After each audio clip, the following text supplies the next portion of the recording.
E aí, galera, vamos retomar com o curso de equações diferenciais. Então, agora no mesoconteúdo a gente está passando para a parte de aplicações das equações diferenciais, a gente está olhando para esta ótica.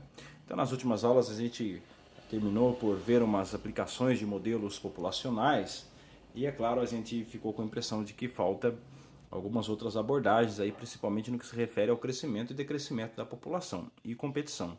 Então, agora é a hora certa da gente falar dos sistemas de equações diferenciais. Recentemente nós tivemos aí modelagem de equações diferenciais, modelos epidemiológicos para a pandemia da Covid e apareceram esses sistemas lá. A gente vai falar isso mais no final do curso, da disciplina. Bom, o que acontece, pessoal? Para os sistemas de equações diferenciais, nós temos uma modelagem mais realista e às vezes é até mais fácil de resolver. A gente não vai poder detalhar muito, mas agora, nessa primeira videoaula sobre os sistemas, a gente vai dar uma introdução ao conceito. A ideia é que a gente possa, pelo menos, ter noção de como isso funciona em termos práticos. Bom, qual que é o roteiro dessa videoaula? Então você verá primeiro um modelo de competição, que não deixa de ser a nossa motivação, do que faremos em seguida, a definição formal, que realmente nos interessa do ponto de vista matemático, porém nada faz sentido se a gente não puder entender o que são as soluções. Então por isso não podia deixar de trazer o campo de direções, que é a nossa abordagem visual ou descritiva, um esboço de como seriam as soluções. E, claro, um modelo mais aplicado, mais específico, mais realista, que é o modelo de Lockyer-Volterra. Então, nos acompanhe aí a videoaula que você vai passar por todos esses conteúdos. A gente vai começar aqui falando um pouco sobre modelos de competição, porque a gente quer justificar de onde vem esse sistema de equações diferenciais. Então, vamos passar para essa primeira etapa aqui, que é a motivação do que virá em seguida. Agora, qual a intenção que nós temos? É tentar dar uma descrição mais realista para sistemas populacionais. A gente viu na última aula que uma descrição de sistemas populacionais via uma equação diferencial simples, onde a taxa de crescimento é simplesmente proporcional à população naquele instante, por uma constante positiva, é claro, isso causa um problema porque o crescimento acaba sendo exponencial. A gente viu que um modelo melhor seria um modelo logístico, onde você tem um outro fator ali somando que acaba contribuindo para o decrescimento, né? Então você tem um controle. Por um lado há um crescimento, por outro lado um decréscimo. Qual é a questão sobre isso? É que se, por exemplo, a população aumenta muito, a disputa por recursos diminui. E logo existe um decréscimo conforme a população cresce. Não pode crescer exponencialmente e indefinidamente.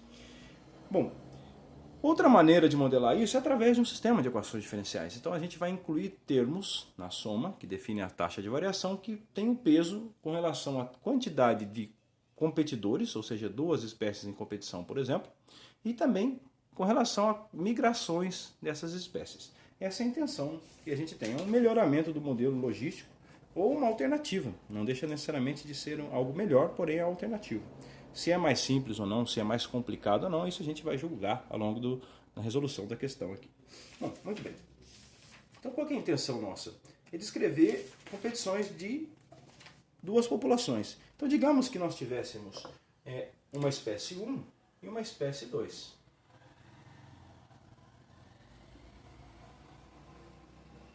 E ambas estivessem competindo por algo. Então, vamos supor que aqui elas estivessem competindo por alimento. Ora, se elas estão competindo por algo, é claro que a gente quer descrever o tamanho da população. Então, do ponto de vista matemático, a gente precisa de uma função que modela o número de indivíduos. A gente quer descrever o número de indivíduos. O que a gente fez anteriormente, pessoal? A gente pegou uma função P de T e falava a população é descrita em número de indivíduos por uma função P de T, onde T é a variável independente, que é o tempo. Isso o tempo não está em função de nada, o tempo é livre, ele flui. Mas a população varia conforme o tempo varia. A gente vai tomar uma decisão semelhante, mas para efeito de notação, nós vamos escrever x de t e y de t para descrever as funções que descrevem a população, simplesmente para ficar compatível com a definição que vai vir em seguida. Poderia ser, por exemplo, P1 de T e P2 de T. Tudo bem? Então isso é só efeito de notação. Então o número de indivíduos, vamos escrever assim, x de T é o número de indivíduos da espécie 1. E y de T é o número de indivíduos da espécie 2. Então x de T para a espécie 1 e y de T para a espécie 2. Então é claro que a gente está preocupado que T seja o tempo. Muito bem, eu falei bastante, mas em termos gerais, né? Isso aqui, pessoal, que a gente chama de modelagem matemática. A gente quer transformar um problema real em um problema matemático. Então a gente começa por aqui. Que tal dizer que x é uma função? Quando t varia, x varia em função de t. Então vamos chamar isso de função de t, x de t. E y uma função de t. Ok, então nós demos nomes para o que a gente quer encontrar.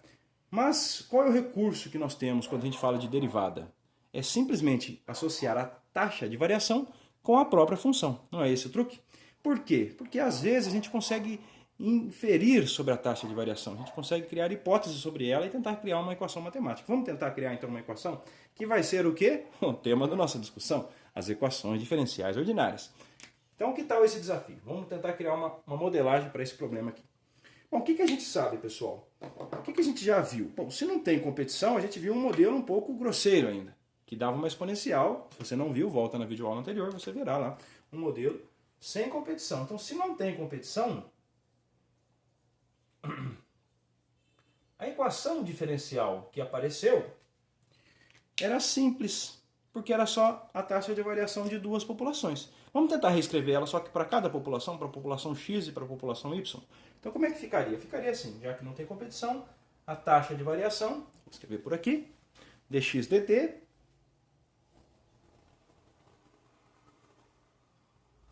vamos lá, só para fixar no ponto de vista matemático. X é uma função, derivada dela em relação a t é a taxa de variação. Em cima aparece a variável, isso, dependente. E embaixo, a independente. É uma EDO. Esse O significa ordinária, então só tem uma variável independente, que é o tempo, né? E nós temos aí a dx dt. Então a taxa de variação, como a gente abriu essa videoaula falando, ela, por uma hipótese simples, seria proporcional à população. Um modelo simplista. Vamos tentar por ele. Repare que nós fazemos quase que um trabalho de investigação. A gente está como se fosse peritos, criando as contas aqui, né? Muito bem, então dx dt é a de x. Que tal escrever algo semelhante para y? Nada nos impede de escrever assim, dy dt, a taxa de variação da população y, é proporcional à população y. Vamos trocar a constante, escrever b para uma constante e a para outra. Que tal escrever aqui c, para ficar compatível com o que eu vou fazer em seguida? Muito bem, onde a e c são constantes.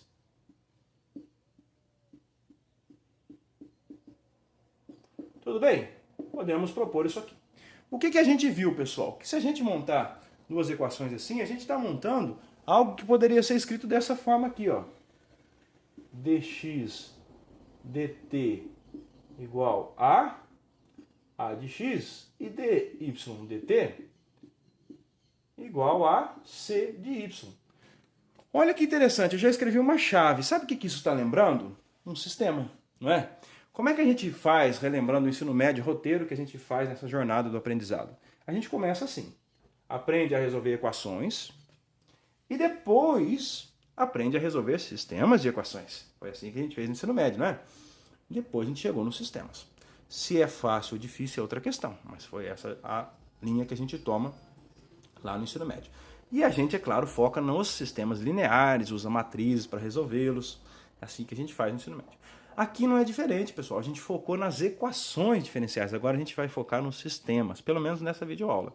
Tá? Então a gente quer dar um passo adiante. Muito bem.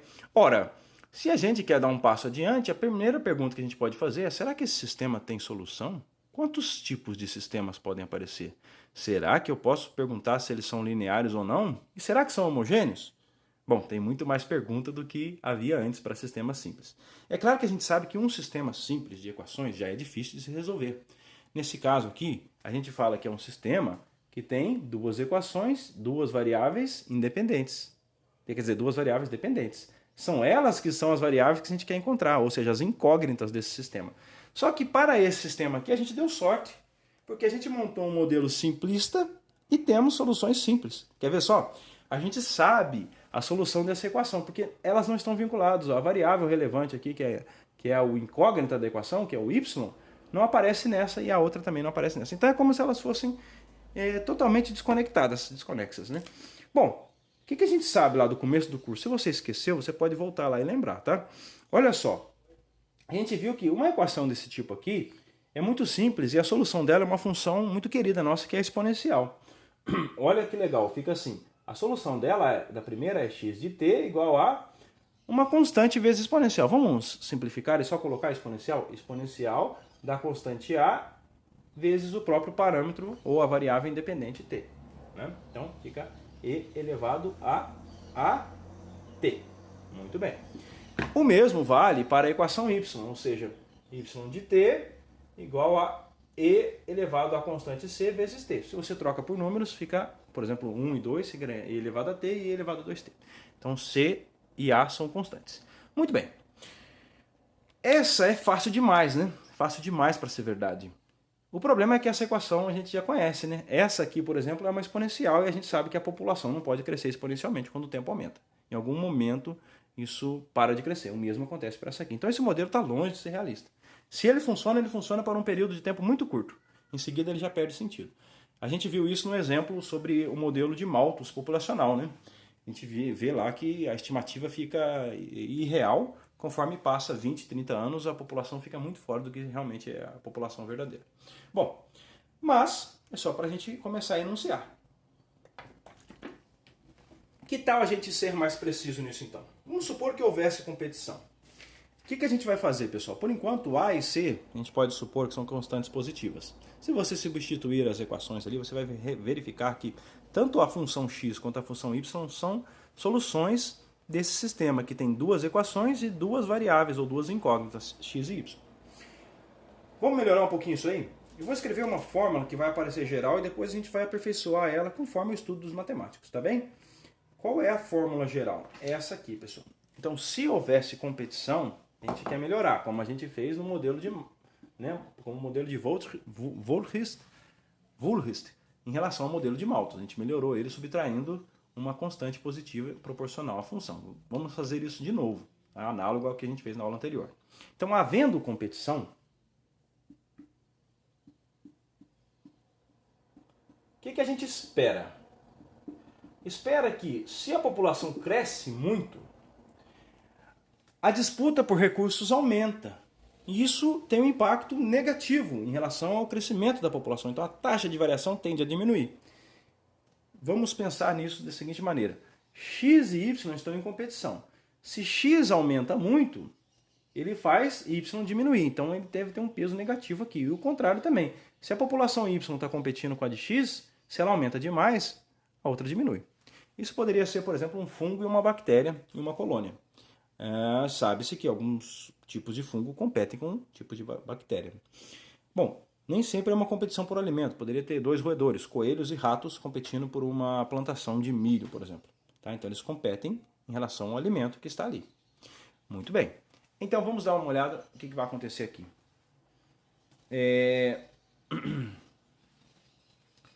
Quando um parâmetro aumenta, o outro deveria diminuir. Que tal colocar assim? Dx dt. Vamos deixar a constante a de x. Só que y tem um peso negativo. Então, eu vou manter uma constante positiva, só vou trocar o sinal para pensar que é algo negativo, tá? E a taxa de variação, ela é proporcional a x e ela é proporcional, só que com uma constante negativa em relação a y. Então, se y aumenta demais, isso tende a diminuir. Se ele aumentar muito, a ponto de superar essa constante aqui, essa taxa de variação fica negativa, ou seja, a população de x passa a decrescer. Tem tanto da população y está competindo tanto que está consumindo todo o alimento a ponto da população x decrescer. E o contrário também, se a x crescer demais, a população de y, coitados, podem acabar decrescendo. Então, esse é um fator favorável, ou seja, muitos indivíduos produzem muitas crias, então tende a aumentar. Porém, muitos indivíduos da competição tendem a fazer esse crescimento diminuir, essa taxa de variação ficar negativa, né? Então esse é um modelo, agora nós temos algo um pouquinho mais realista, que é um sistema de equações diferenciais ordinárias. Por que ordinárias? Derivadas simples, tá? De ordem 1, ambas as equações de ordem 1, com coeficientes constantes. Nesse caso ainda são lineares, mas linear é uma outra dádiva que a gente nem sempre tem essa oportunidade. Então, por enquanto a gente sabe que é um sistema de equações diferenciais com duas equações e duas incógnitas, a saber, x e y. C, A, B, D, C são constantes, ok? Muito bem. Então isso aqui é o que nós vamos, é um exemplo, tá, de um sistema para o modelo de competição, é um sistema de equações diferenciais ordinárias. Por sorte que são lineares, mas não é isso que eu quero focar. O que eu quero no momento? Então a gente olhou para o sistema, a gente tem que identificar algumas coisas. Primeiro, quantas são as equações do sistema? Quais são as incógnitas desse sistema? Então é isso que eu quero identificar. Então, vamos lá, é um sistema de EDOs com duas equações e duas incógnitas.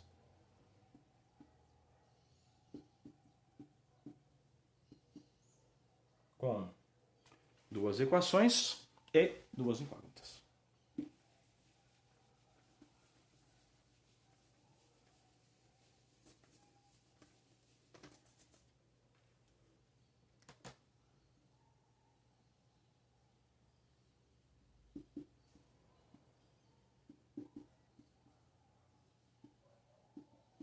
É claro que para nós as incógnitas são funções. Quais são as funções? X de t e y de t. Muito bem. Então nós temos aí uma maneira de classificar os sistemas. A gente olha a quantidade de equações e a quantidade de incógnitas. Essa é a primeira análise. Depois a gente olha, será que essa equação aqui é linear? Aí tem que tomar cuidado, porque é um sistema de ordem 1. Então, primeiro, qual é a ordem dessa equação? Qual é a ordem dessa derivada? É 1, beleza. Então, um sistema de equações de ordem 1. Tudo bem. Aqui, pessoal, tem que definir o que é um sistema linear. Porque o que significa ser linear nesse caso? Significa ser combinação linear das funções x e y. Mais uma outra função que não depende nem de x nem de y, que só depende de t. Mesma coisa aqui. Então, a gente precisa aprender a classificar isso. Por enquanto, a gente só está olhando para um modelo. Ok? Bom, esse modelo é melhor do que o modelo anterior, tá? Onde as incógnitas são as variáveis dependentes, x e y, e t, nesse caso nós pensamos no tempo, mas do ponto de vista matemático é uma variável independente. Tem uma maneira de escrever esse sistema que é a fórmula geral. Então no livro-texto, por vezes, você pode enxergar ou pode ver o autor escrevendo assim, ó. Tá vendo essas fórmulas AX mais BY? Então, isso é um caso específico. A gente está pensando nesse modelo que a gente construiu aí. Se a gente fosse escrever um sistema qualquer, pode acontecer qualquer coisa. Poderia ter x ao quadrado, x vezes y. Logo a gente vai chegar em outros modelos. Então, matematicamente, uma maneira de escrever um sistema de forma reduzida é escrever assim. Então, escrevendo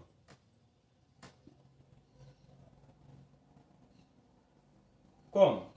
Assim, essa expressão toda eu poderia chamar de uma fórmula que depende de x e y. Ou uma função, isso está em função. Fórmulas a gente pode pensar como funções também. Ou seja, poderia escrever assim, G1 é uma fórmula, que eu vou chamar de G1, de t, x e y. E poderia escrever G2 como sendo uma fórmula que depende de t, a primeira é a variável independente, depois as variáveis dependentes, x e y. Que tipo de fórmula? Depende do seu sistema. Nesse caso, nós estamos pensando que a fórmula G1 é AX menos BY. G2 é essa aqui. No sistema anterior, a fórmula era AX e a outra fórmula era essa aqui. Isso depende do sistema. Mas, de maneira geral, se a gente escrevesse duas fórmulas que dependem dessas variáveis, a gente poderia reescrever um sistema geral. Então, no geral, um sistema de equação diferencial com equações de ordem 1 é escrito da forma, então, a notação. Um sistema de duas equações diferenciais, cada uma com ordem 1, pode ser escrito da forma dx dt igual à primeira, que é G1 de t, x e y, ou seja, uma fórmula envolvendo todas essas variáveis, né? E y dt igual a uma outra fórmula G2 de t, x e y. Legal, né? Simples. É só uma fórmula, pessoal. Não vamos nos perder com a notação aqui. Claro que a gente podia pensar em outras coisas, como isso é uma função, G1 é uma outra função, perguntar outras hipóteses e impor restrições para que esse sistema tenha solução e tudo mais. Isso é uma teoria qualitativa das equações diferenciais. A gente não vai fazer isso. A gente só quer entender um pouco como essas coisas funcionam. Então, no livro texto, você pode se deparar com uma fórmula assim. Tá? Então, isso aqui é um sistema de equações diferenciais com equações de ordem 1, com variáveis, variável independente t e incógnitas, ou seja, aquele que é o valor procurado, a função procurada, incógnitas x e y. Então, duas equações e duas incógnitas. Ok? Então, novamente, é um sistema de duas equações e duas incógnitas. Essa é a definição geral de um sistema. Tá? Então, define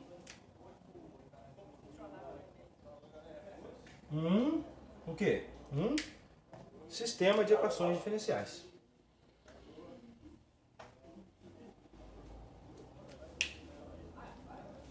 Um sistema com duas equações diferenciais e duas incógnitas, x e y.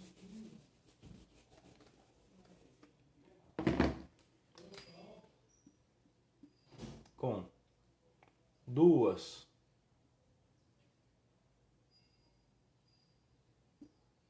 equações diferenciais e duas incógnitas, x em função de t e y em função de t. Então, o mínimo que a gente tem que saber aqui é identificar quantas são as equações, quais são as incógnitas, que são variáveis dependentes ou funções de uma variável independente t. Muito bem. Então, essa é a notação padrão para um sistema de duas equações. É claro que a gente poderia definir um sistema de equações diferenciais de ordem n, ou seja, n equações com n incógnitas. A gente já pode falar disso daqui a pouco. Vamos ver um exemplo primeiro, né? Os exemplos anteriores eram exemplos desse tipo. A gente poderia variar essas funções g aí, ser mais criativos. O que eu queria dizer? Bom, o que eu apaguei aqui no quadro, nós tínhamos o sistema linear. O que é um sistema linear? O linear é aquele cujas funções g1 e g2 são funções lineares das variáveis t, x e y. Então, nós poderíamos dizer que o sistema diz que o sistema é o quê? Isso, linear.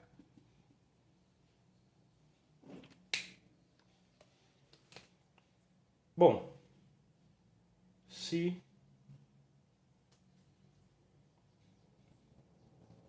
G1 e G2 são funções lineares nas variáveis x, y e t. Ok? Então, aqui na verdade, se x, y e uma outra função de t, porque pode aparecer uma fórmula de t. É o que diz se o sistema é homogêneo ou não. Logo a gente vai voltar a essa ideia de homogêneo. Tá? Então, nas variáveis x, y e alguma função de t. Então, o sistema é linear se são funções lineares. Mas o que são funções lineares, pessoal? Funções lineares são aquelas mais simples, são combinações lineares. Por exemplo, aqueles que nós escrevemos aqui, uma constante vezes o x mais uma constante vezes o y, mais alguma fórmula que depende de t. Isso é uma equação, uma função linear nas variáveis x, y e f de t. O mesmo vale para o G2, uma função linear.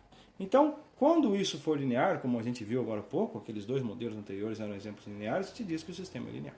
Por que eu estou chamando atenção para isso? Porque quando ele é linear homogêneo, a gente pode usar matrizes para resolver o sistema. E assim, é o tipo de sistema mais simples que a gente usa quando aparecem equações diferenciais. Extremamente eficiente, resolve vários problemas e é bem interessante. Pena que a gente não vai ter tempo de vê-los, tá? Mas a gente tem que conhecer. Analogamente, pessoal, observação aí, pode-se definir uma equação diferencial, sistema de equações diferenciais de n incógnitas e n equações. Nós não vamos deixá-lo aqui porque é um pouco técnico, está nas nossas notas de aula e também está nas nossas referências bibliográficas. Então nós vamos focar um pouco nesses exemplos de equações com duas incógnitas e duas equações. Muito bem. Vamos voltar então naquele modelo de espécies em competição? Então agora passamos já pela motivação, uma definição formal, seguindo o nosso cronograma, a gente quer começar a dar um modelo mais descritivo para a gente entender isso aqui. Bom, repare que resolver um sistema nem sempre é simples, né, pessoal? Na verdade, em geral, é bem complicado. É fácil você chutar funções G1 e G2, ou fórmulas que dependem de x e y, um pouquinho complicado. Você poderia pôr um seno de x mais um y ao quadrado e pronto. Já fica difícil de resolver esse sistema de equações diferenciais. Como é que a gente tenta entender isso? Isso é a proposta do que a gente vai ver daqui a pouquinho, que é o campo de direções, análogo ao que a gente tinha no começo da disciplina. Nós temos o campo de direções para o sistema. Antes de falar do campo de direções, vamos voltar naquele modelo para a gente ter um exemplo em mente, que é espécies em competição.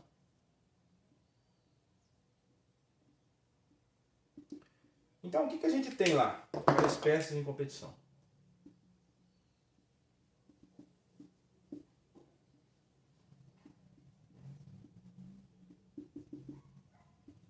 Bom, nós tínhamos algo do tipo, se você esqueceu, volta o vídeo um pouquinho, e a gente tinha falado que a taxa de variação da população X em relação ao tempo é um AX menos isso aí. O mesmo vale para a taxa de variação do Y. Legal, né? O que acontece aqui, pessoal? Para efeito de simplicidade, nós vamos substituir A, B e C por constantes. Que tal substituir todas por constante igual a 1? Só para facilitar nossas contas aqui. Já a gente sabe que são constantes e a gente precisa entender isso aqui. Então, nada melhor do que fazer isso aqui. Ó. X menos Y e Y menos X. Beleza, coloquei todas as constantes iguais a 1. Então nós temos aí o mesmo sistema de equações diferenciais ordinárias. Vamos dar um nome para ele, chamá-lo de asterisco. Legal, então, o sistema asterisco é um sistema de equações diferenciais com duas incógnitas e duas equações. Quer saber mais? Ele é linear, porque isso é uma combinação linear de x e y. Ok? Bom, a gente, quando tinha uma equação só, a gente perguntava, e a gente começou a falar do teorema de Picard, que diz o seguinte: sob algumas hipóteses, a equação tem solução. Depois a gente fala de problema de valor inicial e fala, tem única solução. A pergunta é, e para um sistema de equações diferenciais? Faz sentido perguntar se tem solução? Bom, naturalmente, né? Esse é o objetivo, é resolver a incógnita x e y. E depois a gente pode perguntar, será que é única, né? Já vou adiantando que se ele é linear, então sim, tem solução. Ela é única quando a gente fixa um problema de valor inicial, ok? Vamos pegar uma que tem solução e é mais simples. A primeira que a gente falou, qual que era? Aquela assim, né? Então, poderia buscar a solução dessa. É fácil porque é linear. Vamos pegar um outro exemplo 2. Então, exemplo 2. As funções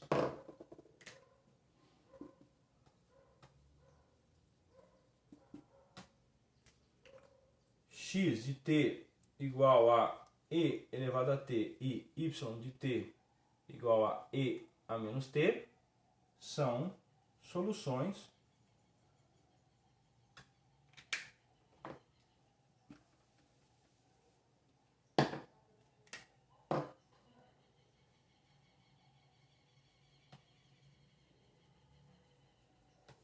do sistema dx dt igual a x e dy dt igual a menos y. É claro, por quê? Substitui aqui, derivada da exponencial dá x e de e menos t dá menos exponencial, né? Que dá menos y. Muito bem. Ora, a gente viu o exemplo anterior com constantes quaisquer, né? A e b. E viu que tinha solução. Esse é um caso particular. Logo, a gente faz sempre aquela pergunta, será que um sistema linear tem solução? Então, isso é o objetivo. Primeiro tem que ver se tem. Depois, quantas são? Será que tem mais de uma? Tem sim. Dica de participação, você sugerir outras duas soluções para esse sistema diferentes dessas duas aqui. Ok? Fácil. É só voltar na aula 1 e ver qual solução a gente sugeriu para essa equação diferencial. A gente sugeriu várias, fazendo algum processo aqui de multiplicar por constante, o mesmo aqui. Então basta alterar um pouquinho essas soluções e você produz infinitas. Conforme você troca a constante, você produz uma nova. Então fica aquela questão, novamente, né? Se tem solução, bom, tem. É única, tem mais de uma, tem infinitas, porque tem aquela ideia de problema de valor inicial que a gente vai falar depois. Então, fica de participação, verificar isso, exercício de participação.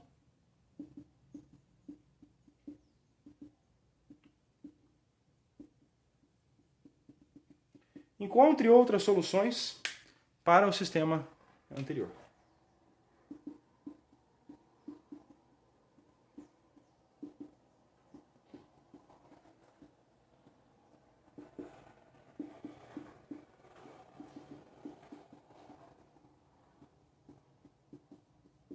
Legal. Bom, voltando aqui. A gente está caminhando na direção de encontrar soluções. Eu já afirmei, tem infinitas. Bom, se tem infinitas, eu poderia tentar fazer o gráfico de pelo menos uma delas. Cuidado, nós não vamos tentar fazer o gráfico das duas. Se a gente for fazer, são duas soluções, então são dois gráficos. Eu vou ter que fazer um gráfico e depois outro gráfico. Porque é uma função de t. Então é uma função de t em x. Tem que fazer o gráfico dessa aqui, é uma exponencial. Ficar a curva exponencial. Essa aqui é a exponencial, é a inversa da exponencial, então fica decrescendo. Ok? Eu poderia fazer esses gráficos, sem problema algum, está no livro texto, é legal, é bom praticar. Verifique isso aí, tá? Aqui, ó, item 1, encontre as soluções para o sistema anterior. Esboce os gráficos das duas soluções, só para você ver quais são. Esboce os dois gráficos. Esboce os gráficos das soluções. Claro, um gráfico para cada solução, né? Cada função tem um único gráfico. Então, um gráfico para x, um gráfico para y. Ok? Bom, eu vou fazer uma coisa diferente, pessoal.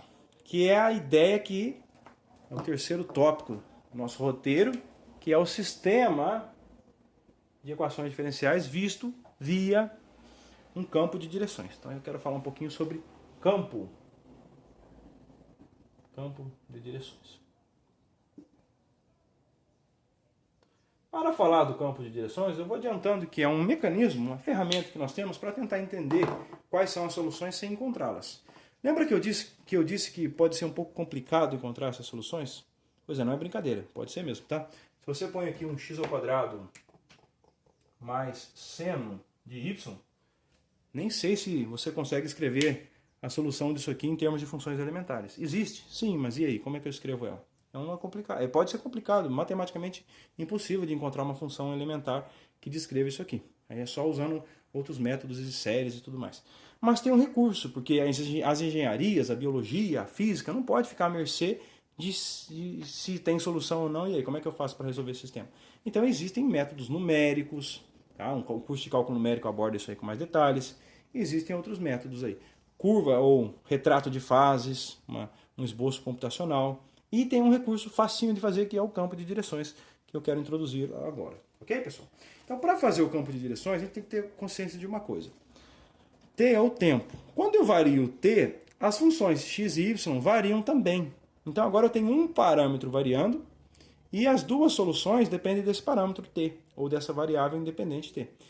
Com essa clareza aí, com esse detalhe em mente, a gente vai conseguir cumprir a nossa missão. Então, o que a gente vai fazer? Vamos deixar o t variar e ver o que acontece com as funções x e y para este caso.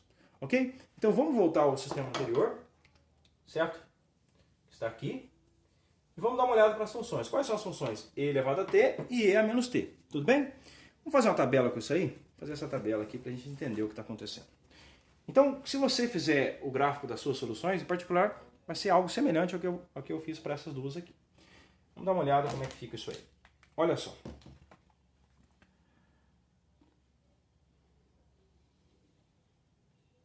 Essa tabela aqui é só um esboço do que acontece. Geralmente a gente tem uma fácil ideia porque a função exponencial tem um comportamento bem legal, né? A gente conhece ela, ela é famosa, aparece aí em várias aplicações, então a gente sabe o gráfico dela. Porém, nada nos impede de sermos caprichosos aí.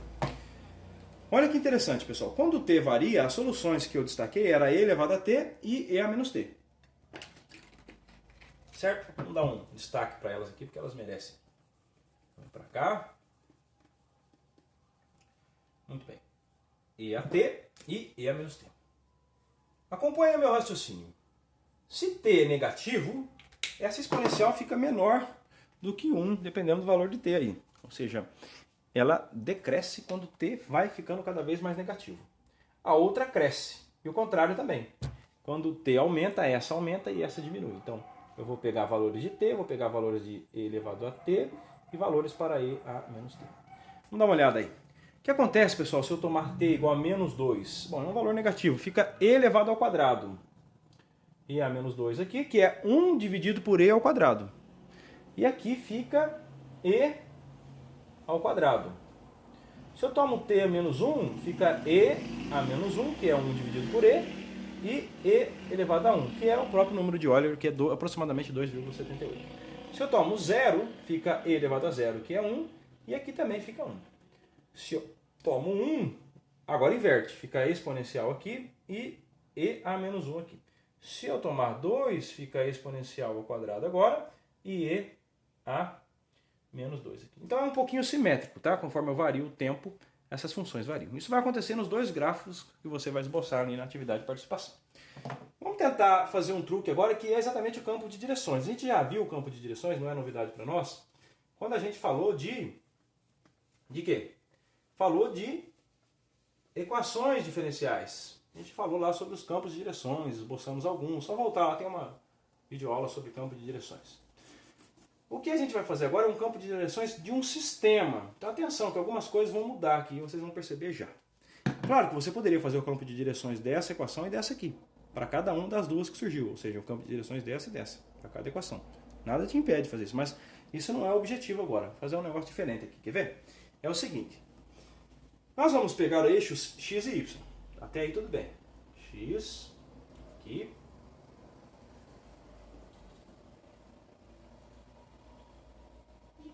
E o eixo y.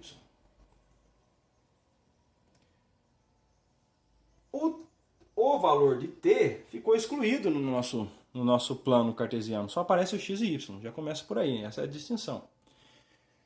Só o x e o y estão aparecendo. Então são só os dois que vão descrever as soluções aí. Vamos dar uma olhada aqui o que a gente aprontou. Quando t era menos 2, isso deu e a menos 2 e e ao quadrado. Tá? Significa que para valores negativos, a curva que descreve isso aqui vai ser representada assim. Ó. Aqui não está a função x e aqui não está a função y. Ó, eram as soluções de dx dt e dy dt. Então, x, quando t é menos 2, o t não aparece aqui, tá? Isso aqui é a ideia de curva, vem geralmente no curso de cálculo 2.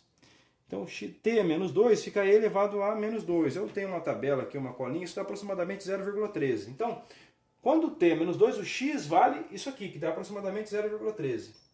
Eu vou destacar ele aqui. Ó. Então, aqui eu vou marcar o 1, aqui o 2, aqui o menos 1, aqui o menos 2. Então, quando x é menos 2, dá aproximadamente algo bem pequenininho aqui, 0,13.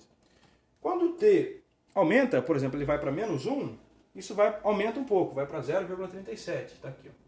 Então, o que acontece, pessoal? Eu estou marcando aqui ó, o valor dessa coordenada e dessa. Repare.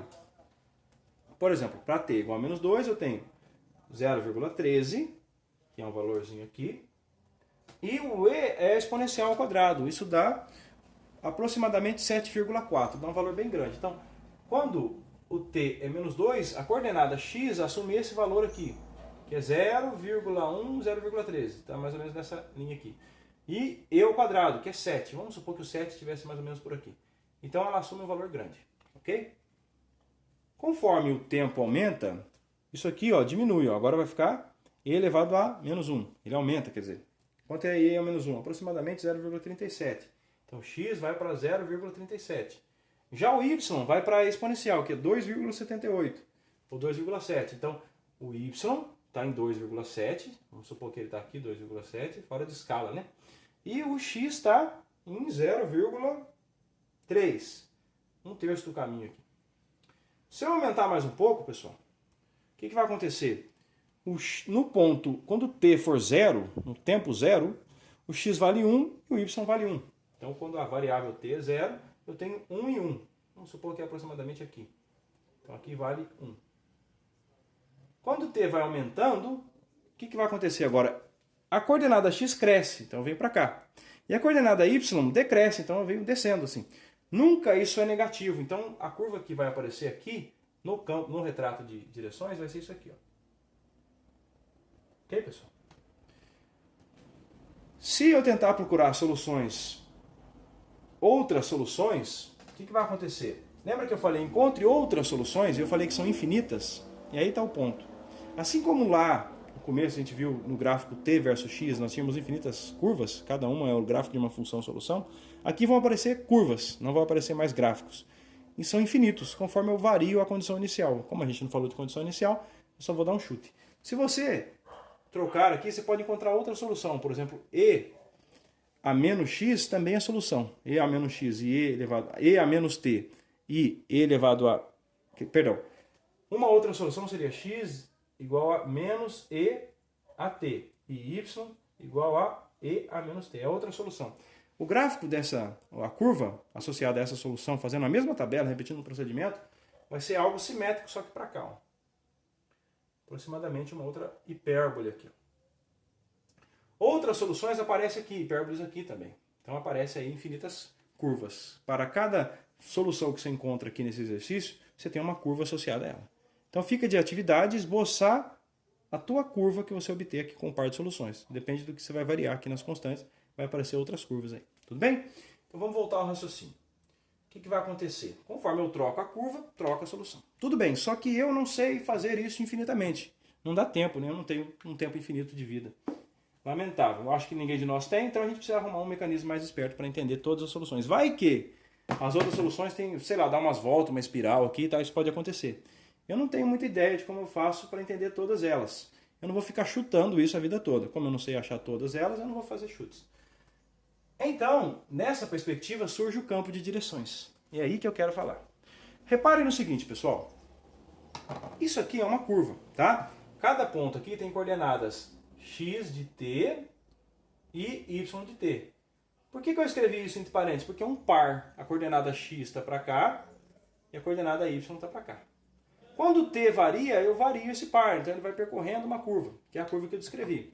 Reparem no seguinte, pessoal. Para cada par x de t e y de t, eu poderia perguntar o seguinte. Qual é o vetor tangente a essa curva?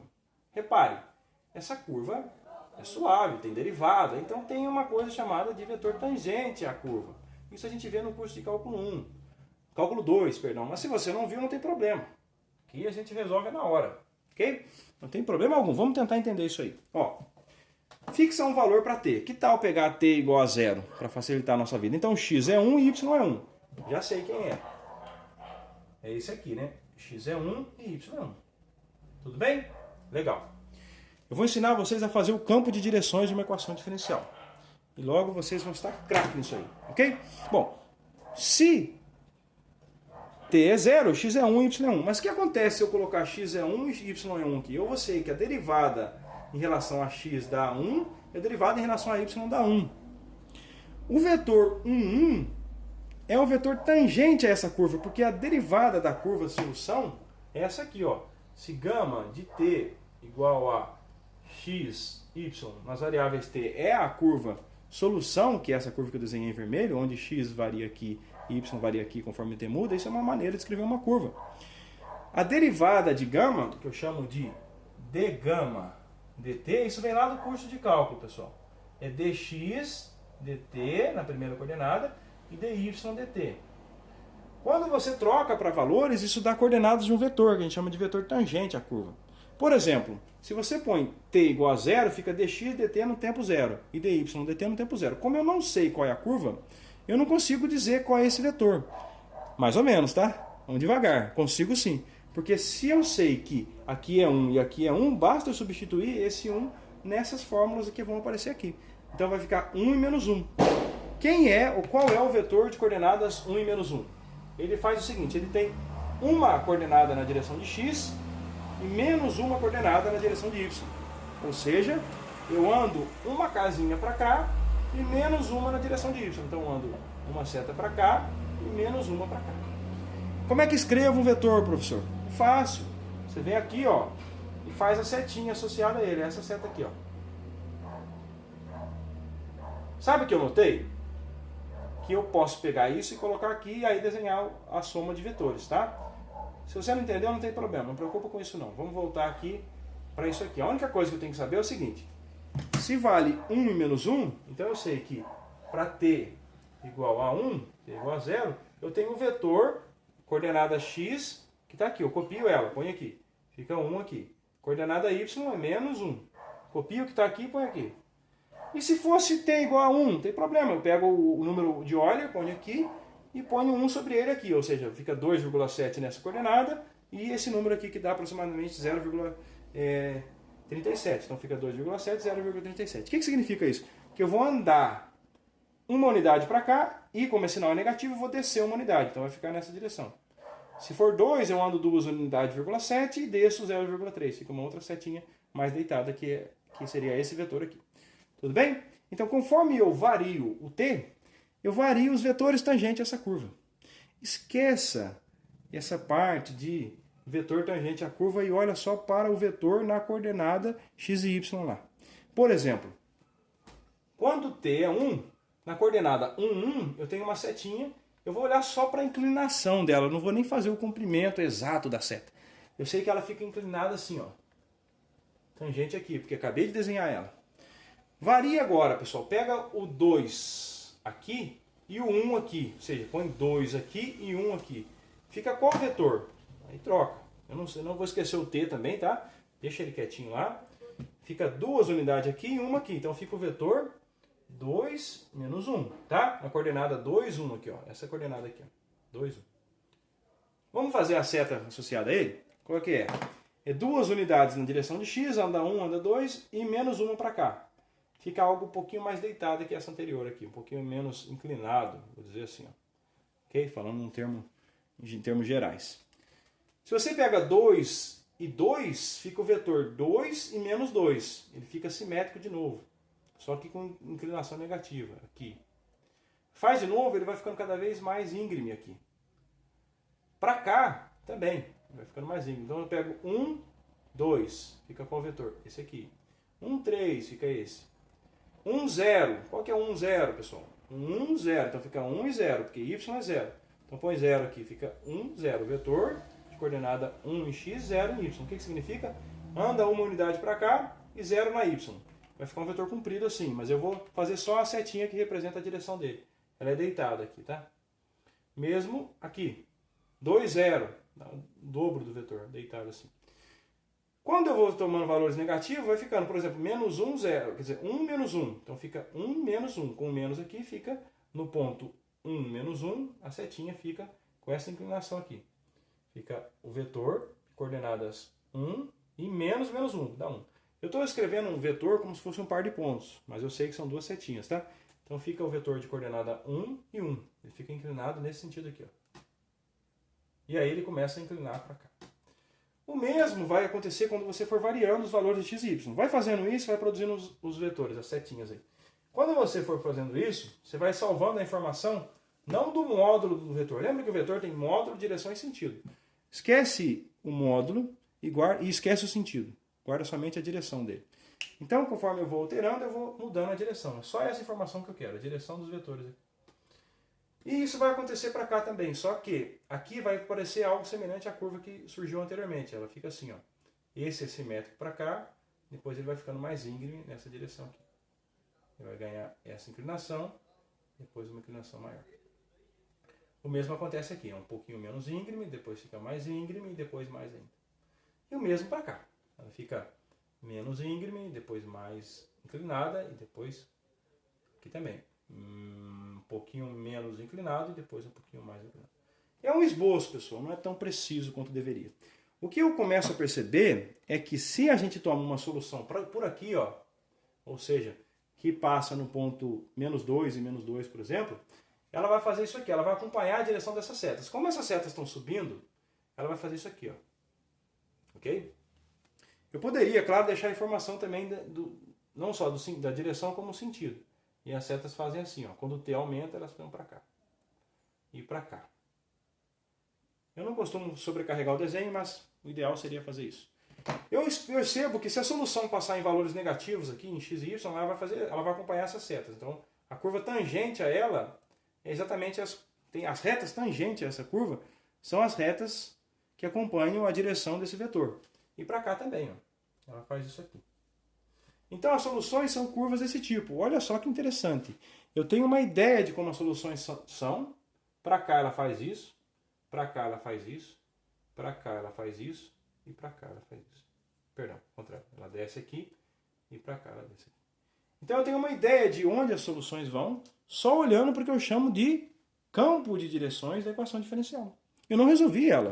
Quer dizer, eu resolvi, mas não precisava ter resolvido. Eu só olhei para os valores de x e y e fui fazendo as setinhas. Eu tive uma ideia de como essas soluções funcionam. Isso é o que a gente chama de campo de direções. É bastante útil para quando a gente quer entender o comportamento de uma equação diferencial ordinária. E agora para entender um sistema de EDOs. Vamos escrever esse campo de direções do jeito mais formal? Então como é que a gente fala? Primeiro a gente tem que falar da curva, solução, e depois falar do campo de direções, né? Vamos escrever isso, só que de um jeito um pouco breve, sucinto. Mais sucinto que o próprio livro-texto. Então o que a gente fala? Primeiro, considere uma equação diferencial, um sistema de equações diferenciais de ordem 2, com duas variáveis. A definição.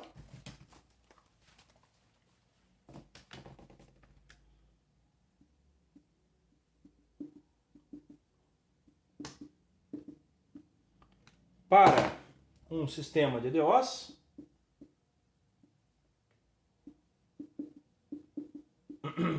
de EDOs, que sistema, pessoal? Pode ser de ordem 2, sem problema algum. De ordem 1 com duas equações. dx dt igual a g1 de txy e dy dt. O que é esse g1 aí? O que é esse g2 aqui?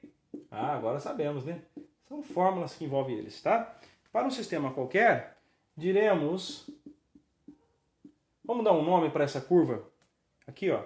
Diremos que gama t...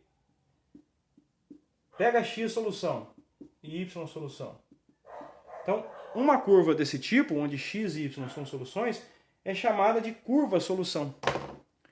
É uma curva solução no sistema. Tá bem? A curva solução. Onde t é um parâmetro livre aí, uma variável livre, tá? T é um número real livre. Ora, o que é o campo de direções? Dada essa curva, nós vamos fazer elas variarem todas as possíveis curvas, ó, essas em vermelhas aqui. Cada uma delas tem os vetores tangentes à curva. Esses vetores produzem o campo de direções. Então, definição 1, item 2 da definição. Se G1 e G2 são funções contínuas, definimos o campo de direções. Então, o campo de direções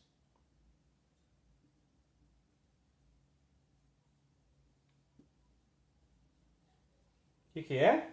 É o campo f de x e y, definido por dx dt e dy dt. Se isso é uma curva, a derivada da curva dá o vetor tangente à curva para cada ponto onde ela passa. Então esse campo de direções a gente escreve assim, ó. Geralmente a ideia de campo a gente vê no curso de cálculo 3. Então o campo de direções é o campo das vetores tangente à curva. Uma maneira de expressar ele, esquecendo o comprimento do vetor, a norma, só pensando na direção, é esse campo que nós fizemos aqui. Então o exemplo já está aqui, a gente fez anteriormente. Muito bem. Depois a gente pratica um pouco isso aí, pega uns sistemas e tenta esboçar o campo deles, né? Bom, vamos voltar, pessoal, naquele modelo anterior. Então, o que a gente tinha lá? Nós tínhamos um modelo de competição. A gente queria modelar uma população. Vamos alterar um pouquinho o modelo e pegar um modelo de predador-presa. É um pouquinho semelhante, talvez, ao modelo anterior, com algumas modificações.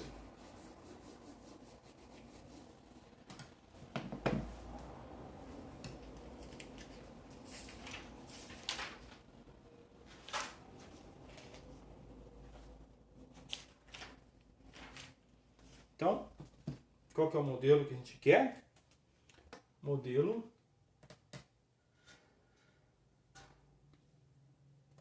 predador, presa. Qual que é o modelo predador-presa, pessoal?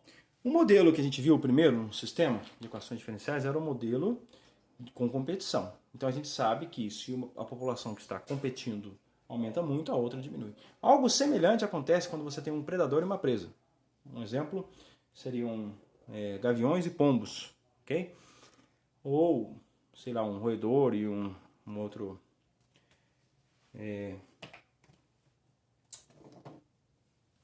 outro animal que se alimente dele, né? Enfim, então nós temos um modelo duplo, né? Com duas populações, igual a gente tinha antes. Logo, a gente produz novamente um sistema de equações diferenciais. A curva solução descreve o que acontece com as populações x e y. A curva que nós escrevemos aqui, a curva solução. Vamos dar uma olhada nesse modelo como exemplo do que a gente fez anteriormente. Um exemplo. Agora, a gente tem o quê? Duas espécies, né? Só que uma é presa da outra, ok? Então, suponha que x de t é o número de indivíduos em função do tempo de predadores, por exemplo. Então, aqui é a população de predadores. E, é claro, você tem y de t, que são a população de presas. Bom, uma alimenta da outra. O que acontece se uma população cresce demais? Por exemplo, tem muitas presas. Bom, a população de predadores fica farta. Tem muito alimento para elas. Então elas também crescem muito. Mas conforme o tempo passa, essas populações de predadores começam a aumentar demais e consomem muitas presas. E como as presas têm recurso limitado e não vão crescer infinitamente, essa população começa a diminuir. Logo começa a faltar presa, falta alimento. Aí o predador aumenta. Aí o predador diminui. Ele já está no pico dele, começa a diminuir. Aí começa a faltar predador. Então a presa aumenta de novo. E isso segue algo que tende a ser periódico. Vamos dar uma olhada como isso aparece em termos de equações diferenciais. Então você tem x, y predadores e x presa. Bom, existe uma adaptação para justificar o sistema que eu vou esboçar aqui. No livro-texto nós temos uma explicação melhor. Eu simplesmente vou exibi-lo. Então até agora nós tratamos de sistemas lineares. O próximo é um não linear. Então vejamos, ele parece um pouco com o sistema anterior, mas eu vou fazer algumas alterações nele para ele ficar mais adaptado a esse tipo de problema. Você poderia até usar até poderia usar um sistema linear, mas a modelagem é mais precisa conforme você altera um pouco o sistema. Então, um sistema para esse tipo de modelo aqui seria da forma dx dt, ou seja, a taxa de variação da população de predadores, como sendo algo assim, ó, ela depende da população de predadores, só que essa população fica multiplicada por um outro valor, que depende de uma constante e depende também da quantidade de presas. Olha que interessante, vamos analisar essa equação. O que ela está dizendo, pessoal? Que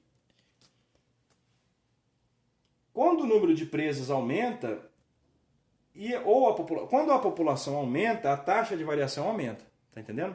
Porque isso é proporcional. Então, se isso é um número sempre positivo, nunca é negativo, se ele aumenta, a taxa de variação aumenta. Quer dizer que cresce mais rápido. Aumenta, ou seja, mais predadores aumentam, cria mais predadores ainda. Por quê? Porque quanto mais predador, mais filhotes ele tem, mais se reproduz. Então, a população dele aumenta. Só que tem algo multiplicando aqui. Primeiro tem uma constante negativa, que multiplicada aqui, faz com que a taxa de crescimento fique negativa. Ou seja, se esse número é negativo, aí a partir desse ponto a taxa de predadores começa a decrescer, porque é um número negativo vezes algo que pode ser positivo, é sempre positivo. Então isso fica negativo. Então isso aqui não pode ficar negativo. Mas isso aqui ser negativo tem a ver com esse termo aqui. Só que esse termo é o número de presas. O que acontece? Se o número de todas as constantes A e B são positivas, tá? Então se o número de presas aumenta demais, esse número fica bom, ele cresce. E isso fica maior do que isso, logo isso fica positivo. Logo essa taxa de variação é positiva. Ou seja, está crescendo. A população de predadores está crescendo. Quando a presa diminui muito, por exemplo, suponha que a população de presas está perto de zero. Está em extinção a espécie já, né? Então esse número é muito pequenininho. Como esse é um número negativo, fica tudo negativo. Logo a gente vai analisar isso com mais calma. Sendo negativo, a taxa de variação fica negativa. Logo, a população de predadores começa a decrescer porque as presas diminuíram demais. Ok? Isso é uma abordagem superficial da justificativa de como isso surge. No livro texto tem uma justificativa um pouco mais refinada sobre o assunto. O mesmo acontece com a taxa de variação das presas, tá bem? O que acontece com as presas? Algo semelhante. Ou seja, ela cresce ou decresce proporcionalmente às presas, às próprias presas. Muitas presas produzem muitos filhotes, então isso influencia na taxa de variação da população. Porém, tem outro problema. É análogo, ó, tá vendo? É uma constante, só que agora é positiva, menos algo aqui. O que acontece? Se aumenta muitos predadores, acontece o inverso. As presas começam a diminuir demais. Porque muito predador cria um fator negativo vezes a quantidade da população de presas, isso dá um número negativo vezes algo que é positivo, dá uma taxa de variação negativa. Então, muitos predadores diminuem a quantidade de presas. Poucos predadores aumenta a taxa de variação de presas, logo ela começa a crescer. Muito bem. Tudo isso é só para justificar a abordagem matemática que a gente tem. Então repare que esse é um sistema de equações diferenciais, ok? Não é linear. Por que não é linear? Porque se eu multiplicar aqui, ó, fica x vezes y. Isso não é uma combinação linear de x e y. A combinação linear não admite que um fique multiplicado pelo outro. Então isso não é porque esse y está multiplicando x. Mesma coisa aqui, tá? É um sistema de equações diferenciais com duas equações e duas incógnitas, a saber, x e y. Mas e aí, pessoal? Será que eu sei resolver esse sistema? Não, tá? Sob algumas hipóteses, sobre A e B, esse sistema tem soluções explícitas, funções, igual ao anterior, tinha exponencial e tudo mais. São hipóteses muito restritivas. Se eu não imponho tantas hipóteses, eu não sei esboçar a solução, não sei encontrar a solução disso aí. Não, na verdade, não existe. Do ponto de vista matemático, não tem solução que se escreva em termos de funções alimentares. Mas a gente vai dar aquele jeitinho que é usar o campo de direções. Quer ver só?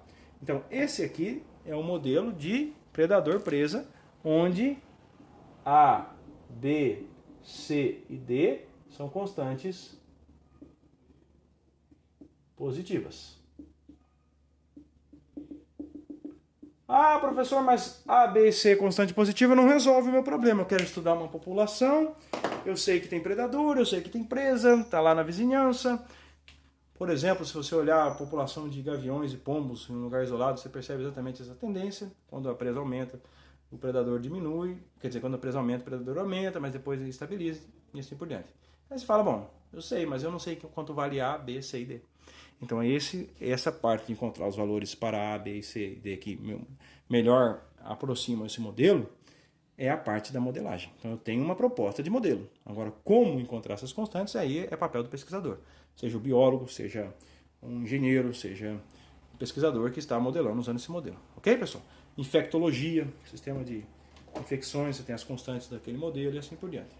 Vamos então pegar um exemplo, um exercício, onde A, B, C e D vão ser fixados.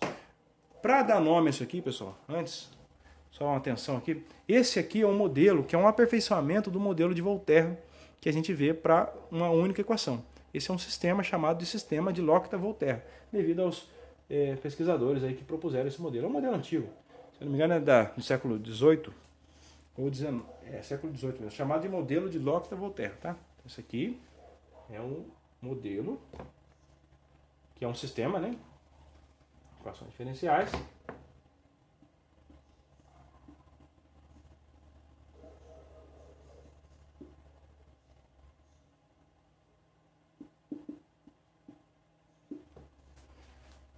E Lockta-Volterra. Vou pôr aqui.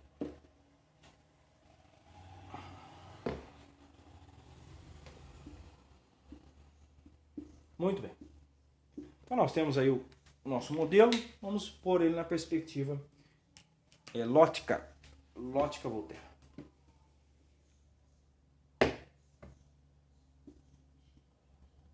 Vamos ver um exercício de participação aqui.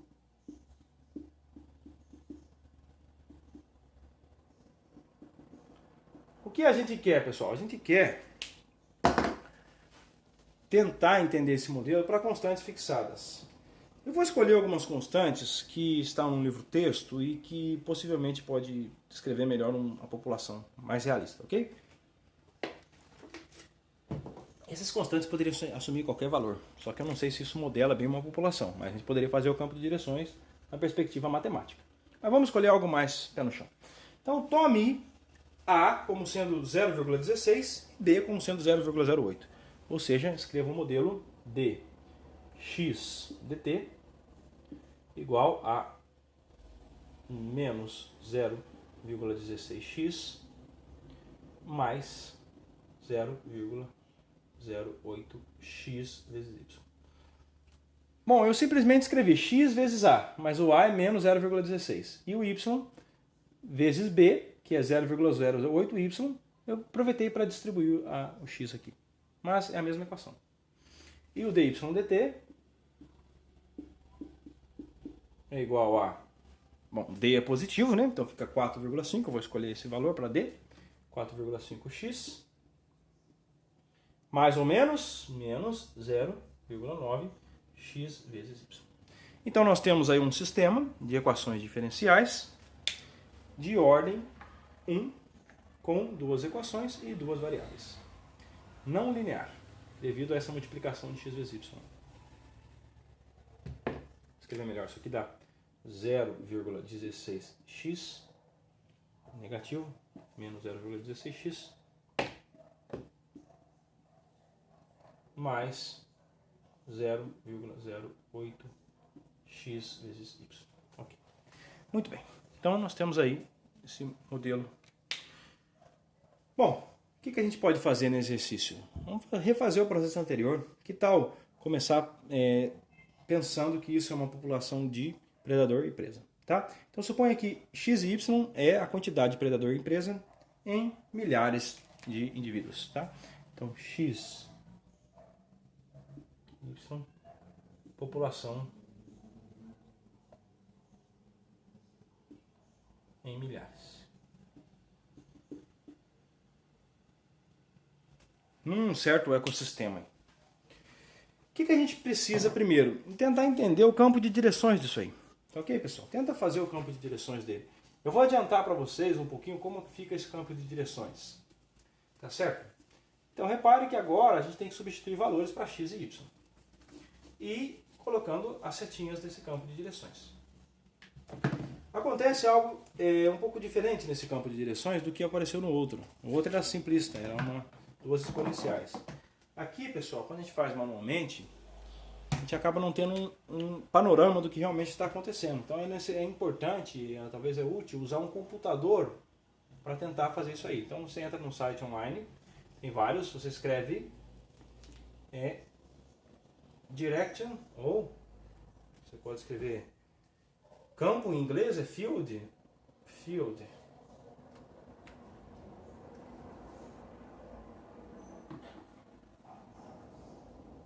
vector plot. Online você encontra programas que fazem isso aqui. Por exemplo, GeoGebra. Mas se você escreve isso no Google, Field Vector Plot no GeoGebra, você tem um programa que permite escrever essas equações. Você escreve as duas equações, a de x e de y, e vê que campo aparece. Tem que fazer alguns ajustes para aparecer o que eu vou desenhar aqui agora. Tá? Então faça lá esse campo de direções. Faça online lá no aplicativo. Só que, quando você faz esse campo de direções, você poderia olhar para os 4 quadrantes. Tem o quadrante x, o y, o z, né? Para x positivo e x negativo. Como a gente não tem população negativa, eu não vou olhar para os outros quadrantes. Então eu vou focar assim, somente nesse quadrante aqui. Ó.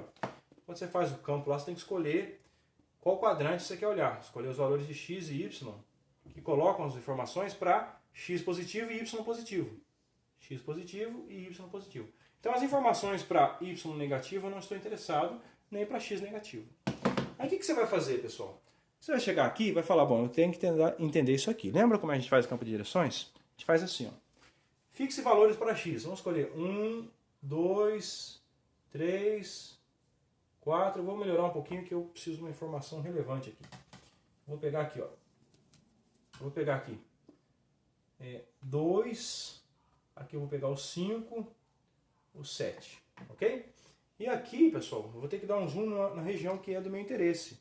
Que nesse caso, eu vou colocar assim, 1, 2, 3 e 4. Então, quando você faz os ajustes lá no site, no Vector Field, você tem que escolher para x variando de 2, tem um parâmetro que você ajusta lá. Escolhe para x variando de 2 a 9, por exemplo, e y variando de 1 a 4. Sai um pouquinho da escala, mas fica melhor para entender esse campo de direções. Então, vamos dar uma olhada para esse campo de direções. Tenta representar ele no plano. Vamos dar uma olhada no que acontece aqui. Bom, se eu pego x igual a 1 e y igual a 1, aqui fica menos 0,8 e aqui fica 3,5 positivo. Então o campo no ponto 1 vale valor negativo para x e valor positivo para y, e a diferença é grande. É leve inclinação em direção a x, ou seja, 0,8 na inclinação x negativa, então é inclinado para cá, e na direção y é uma inclinação grande, é 3,5, é um vetor assim, ó. É a soma desses dois vetores aqui. Então vai dar um vetor bem grande nessa direção. Só que como nós já combinamos, a norma, o comprimento desse vetor não me interessa, só a direção e o sentido dele. Então vai ficar uma setinha assim, ó. No ponto 1. No ponto 2 também é algo semelhante. No ponto 3, tá? Só que essas setinhas vão ficando menos íngreme conforme você chega perto do 5. Como é que eu sei disso, gente? Eu sei disso por causa disso aqui, ó. Eu só olho para esse lado, ó. Coordenada x, coordenada y e a direção do vetor da setinha. Olha aqui o que acontece, pessoal, quando eu tomo x igual a 5. Bom, se x for 5, o que acontece? Substitui x igual a 5 aqui e deixa o y variar. Vai ficar 0,16 vezes 5. Bom, vamos dar uma olhada para essa aqui primeiro. Vai ficar, quando x for 5, vai ficar, na equação de x, vai ficar 5 vezes menos 0,16 mais 5 vezes 0,08 vezes o valor de y. Ok? E embaixo aqui, nessa outra equação, vai ficar 5 vezes 4,5 e 5 vezes 0,9. Ora, eu tenho um ponto que é do meu interesse nesse assunto, que é quando é que isso aqui dá zero, ou seja, quando é que o vetor desaparece? Será que tem um vetor nulo aí? Tenta fazer isso. Isso a gente chama de ponto crítico, tá? Ponto crítico. Se eu fizer essa equação igual a zero, vai ficar menos 0,16x mais 0,08 vezes x vezes y igual a zero. Por que eu quero isso? Porque tá vendo que os vetores são setas? Se essa seta é zero, ela tem algo de especial. Já vou falar para vocês o que acontece com o vetor nulo. Quando é que isso aqui é zero? Bom, põe o x em evidência, fica menos 0,16 mais 0,08 y igual a zero. Quando é que isso aqui é zero? Bom, se x for zero, e aí eu não estou interessado, porque x igual a zero é população nula, não quero estudar isso. Ou quando isso aqui acontece. Mas isso acontece quando y for 2. Se y for 2, vai ficar 2 vezes 0,08 dá 0,16 menos 0,6 dá 0. Então, quando y é 2, algo interessante acontece na primeira coordenada. A coordenada x deixa de aparecer. Ou seja, os vetores já não têm inclinação na coordenada x. Então, todos os vetores aqui, ó, eles ficam inclinados para cima, assim. Bom, acontece algo de diferente no outro caso também. Tá, então daqui eu já concluí que y igual a 2 acontece algo de especial. A primeira equação se anula, ou seja, não tem vetor, a componente x desses vetores não existe, só a componente y. Se eu tento fazer 4,5x menos 0,9 x vezes y igual a zero, eu ponho x em evidência e eu concluo... Não, perdão, essa já foi, né? Aqui eu acho que é... Perdão, pessoal, aqui é y, tá? Aqui é 4,5y. Então, faço o plot dessa equação aqui lá, senão não vai funcionar. Bom, então vai ficar, põe o y em evidência, fica que x é igual, faz o mesmo procedimento, põe y em evidência, passa o 0,9 dividindo aqui, fica 4,5 dividido por 0,9, que dá 5. Então, quando o x é 5, essa componente aqui, ó, o vetor tangente na vertical se anula. O que isso significa? Significa que no valor 5 para x, que está aqui, não existe componente na vertical. Então, aqui, todas as setinhas ficam apenas com a componente horizontal. Essa componente é negativa para cá, tá? E ela é positiva para cá. Ou seja, ela faz isso aqui. e para cá ela faz isso aqui. Muito bem. Conforme isso aqui aumenta, pessoal, vai olhando os valores aqui, isso aqui fica positivo, quando x passa acima do 2, e isso aqui também fica positivo. Então as setas apontam para cá, assim.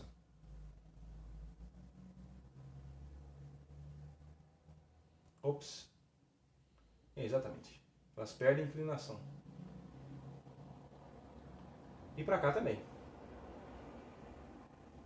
Bom, acontece algo especial, porque se x é 5 e se y também é 2, olha o que vai acontecer. Substitui 2 e 5 aqui. Aqui fica 2 vezes 0,16, que dá menos 5 vezes 0,16, e 5 vezes 0,8 e o x e y igual a 2. Isso aqui dá 0 e isso aqui dá 0. Então o ponto crítico é o ponto de coordenadas 5 e 2. Então, após resolver esse sistema aqui igualado a 0, você encontra os valores do ponto crítico, que é o valor de x e y, porque as duas equações se anulam. Nesse ponto de coordenadas 5 e 2, que está aqui, ó, o vetor é nulo. Então você não tem seta, a seta desaparece. Eu sei que as coisas mudam para cá, ó. Para cá a componente x fica positiva e não existe componente y, e ao longo dessas linhas aqui, ó, verticais, a componente y desaparece e a componente x muda de sinal. Antes do 2, antes do 5, x, a componente x do vetor tem valor positivo e depois negativo. Para cá elas fazem isso, ó. Vai fazendo a seta lá, vocês vão notar. E para cá elas fazem isso aqui, ó. Só usar o programa de plot para vocês perceberem isso. Atenção, tem que dar zoom na região de 2 a 9 e de 1 a 3, senão não aparece. Sabe o que está acontecendo, pessoal? Está acontecendo o seguinte. Se você fixar uma população em milhão, por exemplo, suponha que x e y comece com 1 milhão e 1 milhão, ou 2 milhões e 1 milhão. Está aqui, ó. Lembra que eu falei da curva-solução? Tenta esboçar essa curva-solução. Sabe o que vai acontecer? Vai acontecer o seguinte, ó, a curva tangente segue essas setas. Então, ela vai passar tangente a essas setinhas, vai vir para cá, vai decrescer, vai vir para cá e para cá e para cá. O que isso significa? Que se você pegar uma população de 2 milhões de x e 1 milhão de y nesse modelo aqui, vai acontecer o seguinte, x vai diminuir, porque as setas estão apontando para cá, então a curva, a solução é tangente às setas. Então x diminui, mas y aumenta, ou seja, os predadores vão diminuindo se essa população começar no instante inicial desse jeito. Conforme o tempo passa, y aumenta, então os predadores começam a diminuir, porque x está para cá, mas o y aumenta, então os predadores começam a aumentar. O que acontece? Não, as presas, né? As presas que são y começam a aumentar. Conforme a presa aumenta, chega um ponto em que as setas vão virando para cá. Então, x começa a aumentar, ou seja, nesse ponto, tanto os predadores quanto as presas estão aumentando até chegar no ponto máximo, onde o número máximo de x, número máximo de y, está aqui. Ou seja, o máximo de presas, de predadores que existe. Ou seja, o número de predadores foi aumentando, y foi aumentando e o número de presas também foi aumentando. Bom, se isso continua variando, o que acontece? Chega um ponto que não dá mais, o sistema não comporta mais a quantidade de presas, tem predador demais. O que acontece nessa altura do campeonato? As presas começam a diminuir, porque tem predador demais, mas os predadores estão se alimentando dela, então na coordenada x está aumentando, a seta está vindo para cá, então a componente x vem aumentando, mas a componente y vai diminuindo, ou seja, o número de presas está diminuindo. Chega um ponto que os predadores estabilizam, aí começa a diminuir. Então agora os predadores diminuem e as presas também diminuem, está tudo em decadência. Até chegar no ponto mínimo. Chegou no ponto mínimo, tende a voltar. Agora um começa a crescer de novo e a presa começa a diminuir. E isso parece que é cíclico, né? Aumenta predador, diminui presa, diminui predador. Se você fizer o gráfico das soluções disso aqui, aproximadamente por métodos numéricos, ficam funções que ficam oscilando assim. Predador aumenta, presa aumenta também, depois um diminui, o outro aumenta e assim vai alternando. O campo de direções também dá uma ideia de como ficaria as soluções disso aí. Ok?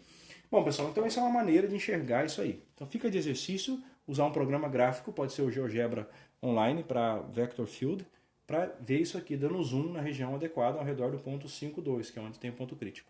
Em geral, se aparecer uma equação desse tipo, a gente faz isso, estuda os pontos críticos, pede para fazer o retrato de fase no computador e dá uma olhada como as setinhas estão se comportando, e aí a gente tem uma ideia aproximado qual seria a curva solução. O que acontece quando o predador aumenta e a presa diminui e vice-versa.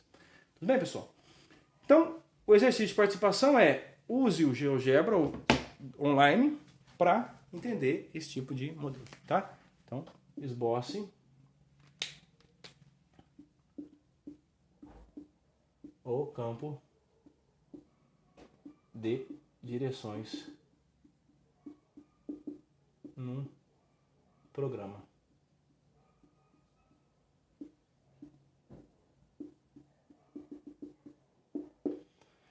Faça análise para mim desse campo de direções. Eu fiz no ponto 2, 1. Comecei aqui e vi que a curva era essa. Olhando para o teu campo de direções, o que acontece no ponto 1, 1? Ou seja, se no instante 0, a população em milhões ou milhares fosse 1 milhão, 1 mil, né? 1 mil predadores e 1000 presas. Tá? Analise o comportamento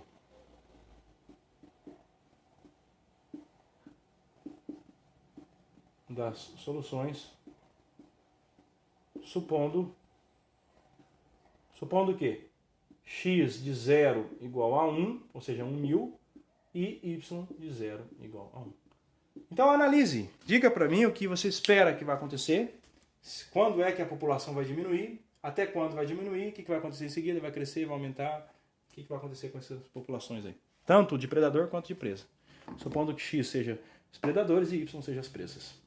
Ok? Então, conforme o tempo aumenta, pensa quanto é que vai valer, conforme o tempo aumentar, o x depois de um mês e o y depois de um mês, o x depois de 2 meses, pensando que t está em meses, e o y depois de 2 meses, x de 3, y de 3. Ou seja, cada valor que você põe aqui é um parâmetro t. Então isso implica num ponto aqui.